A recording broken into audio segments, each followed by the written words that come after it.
Muhammad Mahfud dikenal dengan nama Mahmud MD dilahirkan pada 13 Mei 1957 di Omben, Sampang, Madura. Ia merupakan anak dari pasangan Mahmudin dan Suti Hadijah. Ayahnya yang bernama Mahmudin bekerja sebagai pegawai rendahan di kantor Kecamatan Omben, Madura. Namun ia kerap berpindah-pindah tugas. Singkatan MD di belakang nama Mahmud merupakan nama singkatan ayahnya. Mahfud MD adalah anak keempat dari 7 bersaudara. 3 kakaknya antara lain Daifah, Mai Hasanah dan Zahratun. Sementara ketiga adiknya bernama Siti Hunainah, Ahmad Subhi dan Siti Marwiyah. Istri Mahfud MD bernama Zaizato Nirhajati. Dari pernikahannya tersebut, Mahfud MD dikaruniai 3 orang anak bernama Muhammad Ikhwan Zain, Vina Amalia, dan Rohan Akbar. Masa kecil. Mengenai masa kecil Mahfud MD, ketika berusia 2 bulan, keluarga Mahmudin berpindah lagi ke daerah asalnya yaitu Pamekasan dan ditempatkan di Kecamatan Waru. Di sanalah Mahfud menghabiskan masa kecilnya dan memulai pendidikan sampai usia 12 tahun. Dimulai belajar dari surau sampai lulus SD. Latar kehidupan keluarganya yang berada di lingkungan taat beragama membuat pemberian nama Arab tersebut penting. Mahfud mengenyam pendidikan dasar dengan belajar agama Islam dari surau dan madrasah diniyah di Desa Waru, Utara Pamekasan. Ia juga bersekolah di SD Negeri Waru Pamekasan, Madura. Memasuki usia 7 tahun, Mahfud disibukkan dengan belajar setiap harinya. Pagi hari menjalani pendidikan sekolah dasar, belajar di Madrasah Ibtidaiyah pada sore hari. Dan menghabiskan waktu malam hingga pagi di surau untuk mendalami agama. Setamat dari SD, Mahfud dikirim belajar ke Sekolah Pendidikan Guru Agama, PGA, negeri di Pamekasan. Pada masa itu, ada kebanggaan tersendiri bagi orang Madura kalau anaknya bisa menjadi guru ngaji, ustadz, kiai atau guru agama. Lulus dari PGA setelah 4 tahun belajar, Mahfud terpilih mengikuti pendidikan Hakim Islam Negeri, PIN, sebuah sekolah kejuruan unggulan milik Departemen Agama yang terletak di Yogyakarta.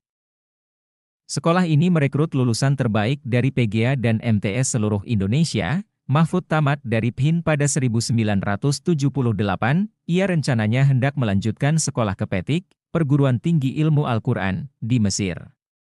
Sementara menunggu persetujuan beasiswa, Mahfud berkuliah di Fakultas Hukum Universitas Islam Indonesia dan Fakultas Sastra, jurusan Sastra Arab, UGM. Telanjur betah di Fakultas Hukum, Mahfud memutuskan meneruskan pendidikan ke Fakultas Hukum Universitas Islam Indonesia yang dirangkapnya dengan kuliah di Fakultas Sastra dan Budaya Universitas Gadjah Mada jurusan Sastra Arab. Namun kuliahnya di Fakultas Sastra tidak berlanjut karena merasa ilmu bahasa Arab yang diperoleh di jurusan itu tidak lebih dari yang didapat ketika di pesantren dulu. Mengingat kemampuan ekonomi orang tua yang pas-pasan, Mahfud giat mencari biaya kuliah sendiri termasuk gigih mendapatkan beasiswa. Hal itu tidak sulit bagi Mahfud, melalui tulisan-tulisan yang dimuat di Harian Kedaulatan Rakyat dan Harian Masa Kini, Mahfud berhasil mendapatkan honorarium. Begitu juga, beasiswa Rektor UI, Yayasan Supersemar dan Yayasan Dharma Siswa Madura berhasil diperolehnya. Sejak SMP Mahfud remaja tertarik menyaksikan hingar-bingar kampanye pemilu. Disitulah bibit-bibit kecintaannya pada politik terlihat. Pada masa kuliah kecintaannya pada politik semakin membuncah dan disalurkannya dengan malang melintang di berbagai organisasi kemahasiswaan intra-universitas seperti Senat Mahasiswa, Badan Perwakilan Mahasiswa, dan Pers Mahasiswa. Sebelumnya Mahfud juga aktif di organisasi ekstra-universiter Himpunan Mahasiswa Islam, HMI. Pilihannya pada HMI didorong oleh pemahamannya terhadap medan politik di UI. Saat itu untuk bisa menjadi pimpinan organisasi intrakampus harus berstempel sebagai aktivis HMI. Namun dari beberapa organisasi intrakampus yang pernah ia ikuti, hanya lembaga pers mahasiswa yang paling ia tekuni. Sejarah mencatat ia pernah menjadi pimpinan di majalah Mahasiswa Keadilan. Ia juga memimpin majalah Mahasiswa Muhibah, tingkat universitas, yang pernah dibredel pemerintahan Soeharto. Lulus dari Fakultas Hukum pada tahun 1983, Mahfud tertarik untuk ikut bekerja dan mengajar di alma maternya yakni Universitas Islam Indonesia sebagai dosen dengan status sebagai pegawai negeri sipil, PNS. Sekian waktu menggeluti ilmu hukum, Mahfud menemukan berbagai kegundahan terkait peran dan posisi hukum. Kekecewaannya pada hukum mulai terungkap. Mahfud menilai hukum selalu dikalahkan oleh keputusan-keputusan politik. Berangkat dari kegundahan itu, Mahfud termotivasi ingin belajar ilmu politik. Menurut Mahfud, hukum tidak dapat bekerja sebagaimana mestinya karena selalu diintervensi oleh politik. Dia melihat bahwa energi politik selalu lebih kuat daripada energi hukum sehingga ia ingin belajar ilmu politik. Oleh sebab itu, ketika datang peluang memasuki program pasca sarjana S2 dalam bidang ilmu politik pada tahun 1985 di UGM, Mahfud tanpa ragu-ragu segera mengikutinya. Di UGM, Mahfud menerima kuliah dari dosen-dosen ilmu politik terkenal seperti Moel Jarto Djokrowinoto, Mohtar Mas-Oed, Ichlasul Amal, Yahya Muhamin, Amin Rais, dan lain-lain. Keputusannya mengambil ilmu politik yang notabene berbeda dengan konsentrasinya di bidang hukum tata negara bukan tanpa konsekuensi. Sebab sebagai dosen, PNS, bila mengambil studi lanjut di luar bidangnya tidak akan dihitung untuk jenjang kepangkatan. Karena itulah selepas lulus dari program S2 Ilmu Politik, Mahfud kemudian mengikuti pendidikan Doktor S3 dalam ilmu hukum tata negara di program pasca sarjana UGM sampai akhirnya lulus sebagai doktor 1993. Disertasi doktornya tentang politik hukum cukup fenomenal dan menjadi bahan bacaan pokok di program pascasarjana bidang ketatanegaraan pada berbagai perguruan tinggi karena pendekatannya yang mengkombinasikan dua bidang ilmu yaitu ilmu hukum dan ilmu politik. Dalam sejarah pendidikan doktor di UGM, Mahfud tercatat sebagai peserta pendidikan doktor yang menyelesaikan studinya dengan cepat.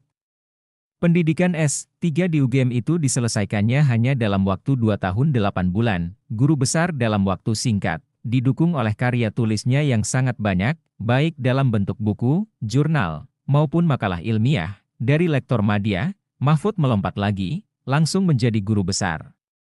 Jika dihitung dari awal menjadi dosen sampai meraih gelar guru besar, Mahfud hanya membutuhkan waktu 12 tahun, hal itu menjadi sesuatu yang cukup berkesan baginya.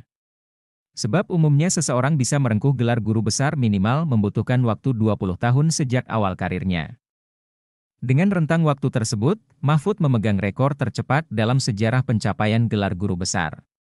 Dalam biografi Mahfud MD diketahui bahwa ia dikukuhkan sebagai guru besar atau profesor bidang politik hukum pada tahun 2000, dalam usia masih relatif muda yakni 40 tahun, pencapaian itu diraih Mahfud saat usianya baru menginjak 41 tahun. Tidak heran jika pada waktu itu, Mahfud tergolong sebagai guru besar termuda di zamannya. Satu nama yang dapat disejajarkan adalah Yusril Iza Mahendra, yang juga meraih gelar guru besar pada usia muda. Perjalanan karir pekerjaan dan jabatan Mahfud MD termasuk langka dan tidak lazim karena begitu luar biasa. Bagaimana tidak, dimulai dari karir sebagai dosen kemudian secara luar biasa mengecap jabatan penting dan strategis secara berurutan pada 3 cabang kekuasaan. Eksekutif, legislatif dan yudikatif, karirnya terus menanjak pada 2000 hingga 2001 saat mantan aktivis HMI ini dikukuhkan sebagai Menteri Pertahanan pada Kabinet Persatuan Nasional di era pemerintahan Presiden Abdurrahman Wahid. Sebelumnya, Mahfud ditawari jabatan Jaksa Agung oleh Presiden Abdurrahman Wahid tetapi menolak karena merasa tidak memiliki kemampuan teknis. Selain menjadi Menteri Pertahanan, Mahfud sempat pula merangkap sebagai Menteri Kehakiman dan HAM. Yusril Iza Mahendra diberhentikan sebagai Menteri Kehakiman dan HAM oleh Presiden Gus Dur pada 8 Februari 2001 dan sebagai penggantinya Mahfud MD. Meski diakui, Mahfud tidak pernah efektif menjadi Menteri Kehakiman karena diangkat pada 20 Juli 2001 dan Senin, 23 Juli 2001 Gus Dur lengser. Sejak itu Mahfud menjadi Menteri Kehakiman dan HAM demisioner. Mahfud MD memutuskan terjun ke politik praktis. Mahfud sempat menjadi Ketua Departemen Hukum dan Keadilan DPP Partai Amanat Nasional, PAN, di awal-awal partai itu dibentuk di mana Mahfud juga turut membidani, sempat memutuskan untuk kembali menekuni dunia akademis dengan keluar dari PAN dan kembali ke kampus. Meski memulai karir di PAN, Mahfud tak meneruskan langkahnya di partai yang dia deklarasikan itu, justru kemudian bergabung dengan mentornya, Gus Dur di Partai Kebangkitan Bangsa. Tidak menunggu lama, Mahfud dipercaya menjadi Wakil Ketua Umum Dewan Tanfidz Partai Kebangkitan Bangsa, PKB, pada tahun 2002 hingga 2005. Di tengah-tengah kesibukan berpolitik itu, Universitas Islam Kadiri, Uniska, meminang Mahfud MD untuk menjadi rektor periode 2003 hingga 2006, meski bersedia, namun beberapa waktu kemudian Mahfud mengundurkan diri karena khawatir tidak dapat berbuat optimal saat menjadi rektor akibat kesibukan serta domisilinya yang di luar Kediri. Di dunia politik, Mahfud terpilih menjadi anggota DPR RI periode 2004 hingga 2008. Mahfud MD bertugas di Komisi 3 DPR sejak 2004. Bersama koleganya di fraksi Kebangkitan Bangsa, namun sejak 2008, Mahfud MD berpindah ke Komisi I DPR di samping menjadi anggota legislatif. Sejak 2006 Mahfud juga menjadi anggota tim konsultan ahli pada Badan Pembinaan Hukum Nasional, BPHN, Departemen Hukum dan Hak Asasi Manusia, Depkumham. Belum puas berkarier di eksekutif dan legislatif, Mahfud MD mantap menjatuhkan pilihan mengabdi di ranah yudikatif untuk menjadi hakim konstitusi melalui jalur DPR. Setelah melalui serangkaian proses uji kelayakan dan kepatutan bersama 16 calon hakim konstitusi di Komisi 3 DPR, akhirnya Mahfud bersama dengan Akil Mokhtar dan Jimli Asidiki terpilih menjadi hakim konstitusi dari jalur DPR. Mahfud MD terpilih menggantikan Hakim Konstitusi Ahmad Roestandi yang memasuki masa purna tugas. Pelantikannya menjadi Hakim Konstitusi terhitung sejak 1 April 2008, berdasarkan Keputusan Presiden RI Nomor 14, P. Tahun 2008, yang ditetapkan di Jakarta pada tanggal 28 Maret 2008. Selanjutnya, pada pemilihan Ketua Mahkamah Konstitusi, yang berlangsung terbuka di ruang sidang pleno Gedung Mahkamah Konstitusi, Jakarta, Selasa 19 Agustus 2008, Mahfud MD terpilih menjadi Ketua Mahkamah Konstitusi periode 2008 hingga 2011 menggantikan ketua sebelumnya. Jimli Asidiki, dalam pemungutan suara, Mahfud menang tipis, 1 suara yakni mendapat 5 suara sedang Jimli 4 suara. Secara resmi, Mahfud MD dilantik dan mengangkat sumpah Ketua Mahkamah Konstitusi di Gedung Mahkamah Konstitusi, pada Kamis 21 Agustus 2008, pada bulan Oktober 2019, Mahfud MD ditunjuk oleh Presiden Joko Widodo menjabat sebagai Menteri Koordinator Bidang Politik Hukum dan Keamanan pada Kabinet Indonesia Maju periode 2019 hingga 2024. Ia menggantikan Wiranto yang sebelumnya menjabat sebagai Kemenpolhukam.